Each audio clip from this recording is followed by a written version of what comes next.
বিসমিল্লাহির রহমানির রহিম। আসসালামু আলাইকুম প্রিয় শিক্ষার্থীবৃন্দ। আজকে আমরা শিখব ক্লাস 10 শ্রেণীর ইসলাম শিক্ষা, সাম্য বিশ্ব ভ্রাতৃত্ব প্রতিষ্ঠায় হজের ভূমিকা।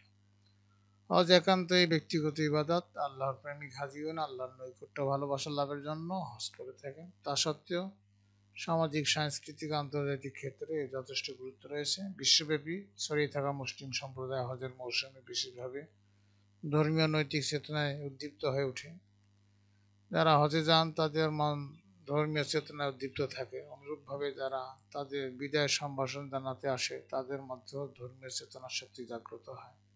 হাজীগণ যে স্থান দিয়ে গমন করেন তাদের লাভবাহিক ধ্বনি শুনে সেখানকার অনেক মানুষের মন হজের প্রতি আগ্রহী হয়। বিভিন্ন দেশ হতে আগত হাজীগণ শারীরিক কাঠামো, ভাষা, সংস্কৃতি ভিন্ন, কিন্তু তারা মিশকাতের এহরাম বাঁধার স্থান কাছে এসে একই ধরনের কাপড় পরিধান করে সবার মুখে একই ধ্বনি প্রতিধ্বনিত করে আকাশ বাতাস মুখরিত করে তোলে। মক্কা ও মদিনায় একত্র হয়ে একই ইমামের পিছনে নামাজ আদায় করে সমবেত মুসলিম জনতা ভাষা, জাতি, দেশ, গোত্রের কৃত্রিম বৈষম্য ভেঙে দিয়ে বিশ্ব ভ্রাতৃত্ব স্থাপনের বিরাট সুযোগ পায়। মানুষের মনে সাম্যের ধারণা জন্মায়। হজের এই মহাসম্মেলনে পৃথিবীর সব শ্রেণীর মানুষই এসে সমবেত হয়। সাংস্কৃতিক ঐতিহ্যের আদান প্রদান ঘটে, ভাব বিনিময় হয়। বিশ্ব শান্তি বিশ্ব শান্তি স্থাপনে এবং জাতিসমূহের পারস্পরিক দ্বন্দ্ব কলহ মিটিয়ে ভালোবাসা, বন্ধুত্ব, ভ্রাতৃত্ব স্থাপনের বিশেষ সুযোগ পায়।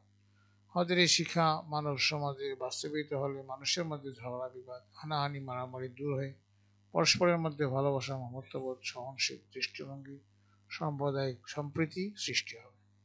শিক্ষার্থীবৃন্দ, তোমাদের কাজ হলো বিশ্ব ভ্রাতৃত্ব গড়ে উঠতে হজের সামাজিক শিক্ষার গুরুত্ব ভূমিকা রাখে। শিক্ষার্থীরা দলে দলে বিভক্ত হয়ে বিষয়ে বিতর্কের আয়োজন করবে। শিক্ষক মহোদয় বিষয়কে ভূমিকা পালন করবে। কেমন? আমরা পাঠ 8 কোরবানি বিষয় নিয়ে আলোচনা করবো পরবর্তী ক্লাসে। তোমাদের সর্বাঙ্গীন মঙ্গল সুস্বাস্থ্য কামনা করে আজকে এখানে বিদায় নিচ্ছি। খোদা হাফেজ।